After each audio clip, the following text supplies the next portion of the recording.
Hello नमस्कार. या वेळेत टाईम सांगेन तर सकाळचे 8:30 वाजलेले आहेत. आजचा वार रविवार आहे, तारीख आहे 11 जानेवारी. तर सगळ्यांना हॅपी संडे. आज ना सगळ्यांना सुट्टी असते पण आपली डबल ड्युटी असते. तर स्वयंपाकाचं काय, आज फक्त मी पोहे आणि गाजराची भाजी बनवली, अगोदरच्या व्हिडिओमध्ये शेअर केलेलं होतं. आता मी करत आहे देवपूजा.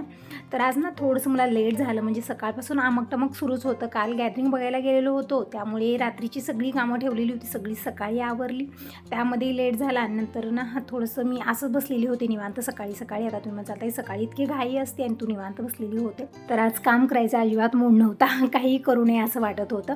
पण लेट झाल्यानंतर मात्र मी धावपळ करत आहे इकडं. तर अगोदर मी देवपूजा करून घेते. पूजेला लेट झाला की मग ठीक वाटत नाही, तसं तर आज खूपच जास्त लेट झाला. आणि ही रविवारची सूर्यनारायणची पूजा पहाटेच्या वेळेत केली जाते, पण पहाटेची तर नाही, पण 8-8:30 वाजले तरी पण पूजा झालेली नाही आहे. तर अगोदर मी रोजची देवपूजा करून घेते. बघू शकता खिडकीतून छान ऊन आलेलं आहे, म्हणजे सकाळी आभाळ होतं पण आता छान ऊन, म्हणजे वातावरण छान झालेलं आहे. असं वातावरण झाल्यानंतर असं वाटतं की सगळं किचनच्या जिथल्या तिथं ठेवावं आणि थोडा वेळ वातावरणाचा एन्जॉय घ्यावा, बाहेर जाऊन बसावं. पण सकाळी हे सगळं होत नाही. तर देवांना स्नान घातलं मी. अगोदर मी कुंकाचा टिळा लावून घेतला. तुम्ही म्हणता ना ते कुंकू, हळद कुंकू लावून घे किंवा गंध लावून घे, चंदन लावून घे. तर मी हळदी कुंकू लावून घेतलं, देवांना स्नान घातलं. आणि अगोदर मी टिफिन भरून ठेवलेलं होतं, पण त्यामध्ये मला गाजराचा हलवा पण ठेवायचा होता, कारण यांना घरी निवांत खायला वेळच भेटत नाही, घाई खूप असते, म्हणून मला टिफिनमध्येच द्यायचं. तर हलवा पण मी टिफिनमध्ये भरलेला आहे आणि ते टिफिन पॅक करून ठेवलं. आता मी देवपूजा करून घेते, तोपर्यंत पतिदेव हे आलेले आहेत. देवांना स्नान घालून झालं. अगोदर मी हळदी कुंकू चंदन वाहिलं, देवपाट्यावर विराजमान केलं आणि फुलं तरी मी अगोदरच घेऊन आलेली होते. बाहेर एक ताई आवाज देत होत्या, त्याच्यासाठीच बाहेर गेले होते, त्यांना टेस्टर पाहिजे होतं. तर टेस्टर देऊन आले आणि इकडं देवांना मी फुलं वाहत आहे, म्हणजे माझ्या हेरझाऱ्या चालूच आहेत तिकडून इकडून, म्हणजे कोणीतरी बोलतं किंवा यांचं काहीतरी काम असतं. तर हेरझाऱ्या करत इकडं देवांना मी फुलं वाहिलेली आहेत. असं नाही की आपण एकच काम कंटिन्यू करतो, त्यामध्ये अधूनमधून दुसरी कामं होऊन जातात. तर फुलं वाहिलेली आहेत आणि दीप प्रज्वलित केला. आता धूप लावून घेऊ. ही धूप ना चोळून मी लावत असते, म्हणजे व्यवस्थित चालते, नाही तर काय होतं अर्ध्यामध्येच थांबते. घंटा वाजून देवाचे मनोभावे दर्शन करून घेतलं. आता तुळशी पूजन, उंबरा पूजन करून आलेली आहे आणि आता सूर्यनारायणची पूजा मांडूया. तसं तर ही पूजा बाहेर मांडली जाते, म्हणजे तुळशीपाशी असं म्हणलं जातं की या पूजेवरती सूर्यनारायणची किरणं पडावे. गावाकडे तरी आम्ही बाहेरच ही पूजा मांडत होतो, पण इथं काही जमत नाही, वानरांचाही त्रास आहे, बाहेर हवा पण खूप असते, आरती वगैरे राहत नाही, त्यामुळे मी इथं देवाऱ्याच्या समोरच ही पूजा मांडलेली आहे. तर पाटा स्वच्छ करून घेतला, त्यावरती गंधानं गंगागौरी सूर्यनारायण काढून पूजा करून घेतली. कळस मांडणी केलेली आहे, म्हणजे तांब्याची रास घातली, त्यावरती तांब्या ठेवला आणि तांब्यावरती नारळाचा कळस ठेवायचा. मी प्लेट ठेवलं, प्लेटामध्ये मी कृष्ण भगवान ठेवलेले आहेत आणि सत्यनारायणचा फोटो ठेवलेला आहे. आणि अगोदर मी पूजन करून घेतलं आणि समोर जी पूजेची सामग्री आहे ते ठेवायची आहे, जसं की ढाळा, ऊस, बोरं, वटाण्याच्या शेंगा, हे सगळं ठेवलं जातं या पूजेमध्ये. तर थोडंफार आणले, ऊस ढाळा हे भेटलेले नाही, बोरं पण आणलेले नाही आहेत. तर इथं फक्त वटाण्याच्या शेंगा, गाजर, तुळशीची मंजुळा, हे सगळं मी ठेवलेलं आहे. म्हणजे जितकी सामग्री भेटली तितकी मी ठेवली. असं नाही की प्रत्येक रविवारी सगळं भेटतं. गावाकडे मात्र या सगळ्या वस्तू भेटून जातात, प्रत्येक शेतामध्ये असतं, पण इकडं मार्केटमध्ये काही वस्तू येतात, काही येत नाही. जितकं भेटलं तितकं दिनेश पप्पा काल आणलेले आहेत आणि सगळं मी पूजेला ठेवलेलं आहे. तीर्थ करून घेतलं. इकडं दही, दूध, साखर, मध, हे सगळं टाकून मी तीर्थ बनवून घेतलं. तीळ साखर या पूजेला ठेवतात, ते पण ठेवलेलं आहे. आरत्या प्रज्वलित करून घेतल्या, वस्त्रमाळ वाहिलेली आहे आणि धूप मी चोळून घेत आहे. आणि अगोदरचं पॉकेट संपलेलं आहे, तर नवीन पॉकेट काढलं आणि धूप मी व्यवस्थित चोळून घेतली, म्हणजे छान व्यवस्थित चालते, नाही तर काय होतं अर्ध्यामध्येच थांबते. तर अगोदर मी धूप लावून घेतली, कापूर घेतलेला आहे. आता फुलं वाहून घेऊ. तर इकडे बघू शकता झेंडूची पिवळी फुलं आहे, त्यामध्ये वेगवेगळ्या कलरची फुलं आहेत, पण मी इथं झेंडूचीच पिवळी फुलं घेतलेली आहे. तर सूर्यनारायणची पूजा मांडून झाली, आता आरती करून घेऊ. तर आरती करून झालेली आहे, तर देवाचे मनोभावे दर्शन करून घेते. थोडासा मला पूजेला लेट झाला, पण काही नाही, खूप छान वाटत आहे. पूजा झाल्यानंतर मन प्रसन्न राहतं, मनाला एक वेगळी शांतता भेटते, असं वाटतं की दिवसाची सुरुवातच आता झालेली आहे. पूजा आरती करून झाली, आता करूया पोटपूजा. तर पोहे मी सकाळीच बनवून ठेवलेले होते, आता गार पण झालेले आहेत, आता गरम करायचं मन नाही. स्वतःसाठी आपण काही करत नाही, सगळ्यांसाठी करतो, पण स्वतःसाठी करायला खूप कंटाळा येतो. तिकडे पोहे घेतले, हलवा घेतलेला आहे. तर तुम्ही सगळेजण कसला वेट करता, या सगळेजण गाजराचा हलवा आणि पोहे खायला. तर पोटपूजा झालेली आहे. आता करूया पुढची कामं. टाईम बघू शकता, सकाळचे 10 वाजलेले आहेत. अगोदर मी कपडे मशीनला लावले आणि मगच तेलच्या बनवायला घेणार आहे. तसं तर तेलच्या बनवायला थोडासा वेळ जास्त लागेल. तर इकडं कढई घेतलेली आहे लोखंडाची, यामध्येच तेल गरम करून घेणार आहे. तर कढई थोडंसं मी घासून घेतलं इकडं, म्हणजे हे लोखंडाची कढई आहे ना, घासून ठेवलं तरी पण गंज चढतो, त्याला काय म्हणतात पाण्यानं गंज काय म्हणतात ते चढतं त्याच्यावरती. तर थोडंसं मी घासून घेतलेलं आहे आणि इकडं कढई ठेवली गॅसवरती, आणखीन ऑन केलेली आणि अगोदर मी तेलच्या बनवून घेते इकडं, मगच मी तळायला घेणार आहे. तर कणिक मी अगोदरच मळून ठेवलेली होती, आणखीन एक वेळा मी मळून घेतली आणि गोळे बनवून घेतले. अगोदर मी भरून घेते, म्हणजे जसं आपण पुरणपोळ्या भरतो ना तसंच हे तेलच्यासाठी आपल्याला हे उंडे भरून घ्यायचे आहेत. तर इकडे लाटी बनवून घेतली छान मी अशी, आणि तेलची ना जाड असते त्यामुळे यामध्ये खूप जास्त स्टफिंग भरले मी, आणि जाडच लाटायचं आपल्याला. जसं पुरणपोळी आपण एकदम पातळ लाटतो ना तशी तेलची नसते, तेलची छान जाड असते. तर इकडं मी छान मोठे मोठे उंडे भरून घेतलेले आहेत.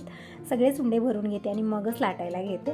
म्हणजे स्टफिंग मी शुक्रवारी बनवलेली होती, मला त्या दिवशी काही जास्त तेलच्या बनवणं झालं नाही. बघितले तुम्ही व्हिडिओमध्ये किती गोंधळ होता, कमी वेळात मला सगळं करायचं होतं त्या दिवशी, म्हणून मी तसंच ठेवलेलं होतं. आणि काल पण मला करणं झालं नाही. काल गॅदरिंग वगैरे बघायला गेलो आणि दिवसभर बिझी दिवस गेला कालचा, मला वेळच भेटलं नाही, म्हणून म्हटलं आज बनवूया. तर इकडं बघू शकता सगळे उंडे भरून झाले. आता लाटून घेऊया आणि कढई ठेवलेली आहे मी गरम होण्यासाठी. आता यामध्ये घेऊया तेल, आणि डब्यामधलं तेल संपलेलं आहे तर तेल काढायचं आहे. तर म्हटलं असू दे, म्हटलं जितकं आहे तितकं डब्यामधलं आता तळण्यासाठी घेऊ, आणि डब्बा घासूनच मी तेल दुसरं काढणार आहे. तर इकडं थोडंसं तेल अगोदर तळलेलं मी तांब्यात काढून ठेवलेलं होतं, आणि थोडंसं डब्यामधलं सगळंच तेल मी ओतलेलं आहे, गरम करायला ठेवलं. आणि आता इकडे तेलच्याही मी लाटून घेतल्या. तेलच्या इकडे बघू शकता छान जाड मी लाटलेले आहेत, म्हणजे तेलची अशीच असते, एकदम पातळ अशी लाटायची नाही. तेलच्या सगळ्या लाटून झाल्या. तेल पण छान कडक झालेले, म्हणजे छान गरम झालेलं आहे. आता तेलच्या आलट पलट करत मी तळून घेत आहे. बघू शकता एकदम छान गोल्डन ब्राऊन कलर येईपर्यंत तळून घ्यायचं आहे तेलची. तर सगळ्याच तेलच्या मी तळून घेतल्या, आणि 2 मी पुऱ्या लाटलेल्या त्यामधल्या, कारण स्टफिंग संपलेली होती आणि कणिक राहिलेली होती, म्हणून मी 2 पुऱ्या पण लाटल्या. ते पण मी तळून घेतल्यात. बघू शकता छान टम्म फुललेले आहेत. तर तळून झालेले आहे सगळं. आता संग मी 2 ज्वारीच्या भाकरी बनवते. आता तुम्ही म्हणाल तर आता तेलच्या वगैरे बनवलं ना, आता आणि भाकरी बनवत आहे. तर हो, दिनेशच्या पप्पांना ना काही बनवा, पंचपक्वान्न ज्वारीची भाकर लागतेच, त्यामुळे फक्त 2 मी ज्वारीच्या भाकरी बनवले. आणि इकडे कुकरला भात पण ठेवलेला आहे, म्हणजे पूर्ण स्वयंपाक करून घेते आणि मगच भांडे घासायला घेणार आहे. खूप जास्त भांडे झालेले आहेत आणि गव्हाचं पीठ संपलेलं आहे, तर ते डब्बाही मला घासायचा आहे, म्हणजे आता दुसरं पीठ दळून आणल्यानंतर भरून ठेवण्यासाठी. तर जितके भांडे झालेले होते ना सगळे मी खाली ठेवलेले. तर सगळे भांडे अगोदर मी किचनवरती ठेवलेले आहेत, आणि जेही पसारा झालेला आहे, इकडं हलवा वगैरे काढून घेतलेला होता ते पण डब्बा इथंच ठेवला. सगळं फ्रीजमध्ये उचलून ठेवलं, सगळा पसारा उचलला मी. आणि थोडेसे गाजरं राहिलेले होते चिरलेले, म्हणजे भाजी करून, ते मी डब्यात भरून फ्रीजमध्ये ठेवून दिलं, म्हणजे आणखीन एक वेळा भाजी बनेल त्याची. आणि आता अगोदर मी भांडे घासायला घेते. आणि वरती बघू शकता खिडकीमध्ये किती जास्त तांबे ठेवलेले आहेत, म्हणजे एकात दही, एकात दूध, एकात ताक असं झालेलं होतं. तर मला आता ताक तरी करायचंच आहे, तर म्हणलं जेही तांब्यात थोडंसं गिलासात थोडंसं दही आहे सगळं एकत्र करूया आणि ताक बनवूया सगळ्याचंच. आणि जी एक्स्ट्रा इकडे तांबे गिलासं ठेवलेले होते ते सगळे मी घासायला घेतलेले आहेत.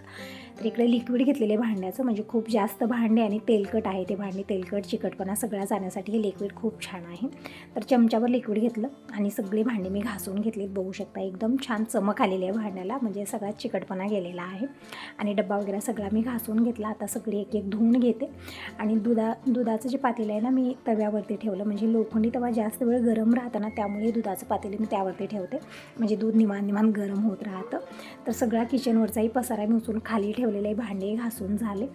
आता दुधाचं पातेलं वरती ठेवलं आणि तवा पण मी घासून घेतला, म्हणजे तवा ना जास्त वेळ गरम राहतं, म्हणून मी थोडा वेळ दूध ठेवलेलं होतं. जोपर्यंत की सगळे भांडे घासत होते तोपर्यंत तवा पण थंड झालेला आहे. तर सगळं घासून झालं. किचनही मी घासून स्वच्छ करून घेतलेलं आहे. तर बघू शकता छान चकाचक झालेले आहे किचन, म्हणजे किचन जितकी स्वच्छ आहे, जितकी क्लीन आहे, तितकं मन लागतं इथं. म्हणजे पूर्ण घरात सर्वात महत्त्वाची किचनच असते. किचन जितकी स्वच्छ आहे तितकं पूर्ण घरच आपलं स्वच्छ आहे. तर हे दारं पण मी स्वच्छ केलेले आहेत. तर झालेले पूर्ण किचन चकाचक. आता थोडीशी पोटपूजा करून घेऊया. तर गाजर वगैरे हे सगळं आणून ठेवलेलं होतं, तेच मी खात बसलेले होते. तेवढ्यात ना बंबई मिठाई आली, म्हणजे ते मामाना आरडत जात होते बंबई मिठाई. लहानपणी आम्ही खूप खायचो ही सगळी मुलं घेत पण होते. तर मी पण एक पॉकेट मागवलं, पण आणखीन खाल्लेलं नाही आहे. विचार केला की दिनेशच्या पप्पाला नंतर खायला घेऊ. तोपर्यंत मी किचनमध्ये आलेले आहे, म्हणजे किचन तर स्वच्छ झाली, पण इकडे रॅकमध्ये जे कवर मी घातलेले आहेत ना त्यावरती थोडीशी धूळ दिसत होती मला, ते मी स्वच्छ पुसून घेतलं. म्हणजे दररोजच्या दररोज मी पुसत असते, तरी पण आता धूळ खूप येत आहे ना, त्यामुळे धुरळा वाटत होता. आणि अलमारी पण पुसून घेतली. तर हे सगळं पुसून झालं आणि भांडे अगोदर मी रॅकला लावले. बघू शकता टाईम दुपारचे 1:30 वाजलेले आहेत आणि दिनेश पप्पांचा वेट करत आहे, पण ते काही येतच नाहीत. आणि ही बंबई मिठाई माझा वेट करत होती. तर म्हटलं अगोदर बंबई मिठाई खाऊनच घेऊया आणि नंतर फरशी पुसायला घेऊ. तर इकडं मी पॉकेट खोललेलं आहे. मिठाई जसं मी तोंडात घातली ना, असं विरघळून गेली. म्हणजे दिसायला ते पॉकेट मोठं दिसत होतं, पण त्यामध्ये खूप थोडीशी होती. जसं तोंडात घातलं तसं त्याचं पाणीच होत होतं. म्हणजे खाल्ल्यासारखं काय मला वाटलंच नाही. आणि थोडं थोडं करून मी सगळं संपवलं. ते पॉकेट खाऊनच टाकलं सगळं. त्यानंतर मी इकडं फरशी पुसायला आलेली आहे आता. म्हणजे पाणी मी अगोदरच काढून घेतलेलं होतं आणि मॉप घेतलेलं नाही आहे, बकेटामध्येच पाणी घेतलं मी. यामध्ये लिक्विड टाकलेलं आहे आणि आता फरशी पुसायला सुरुवात करू. तर तुम्ही सांगा तुम्हाला हा व्हिडिओ कसा वाटला. चांगला वाटला असेल तर व्हिडिओला लाईक जरूर करा. पहिल्यांदा बघत असाल तर चॅनलला सबस्क्राईब करा आणि एक कमेंट करून नक्की सांगा तुम्हाला माझे व्हिडिओ कसे वाटतात. तर अगोदर मी इकडच्या रूममध्ये आलेले, बेडरूम पुसून झालं. म्हणजे व्हाईट कलरची फरशी आहे ना, त्यामुळे सुरुवात इथून होते. मग नंतर मी किचन पुसते.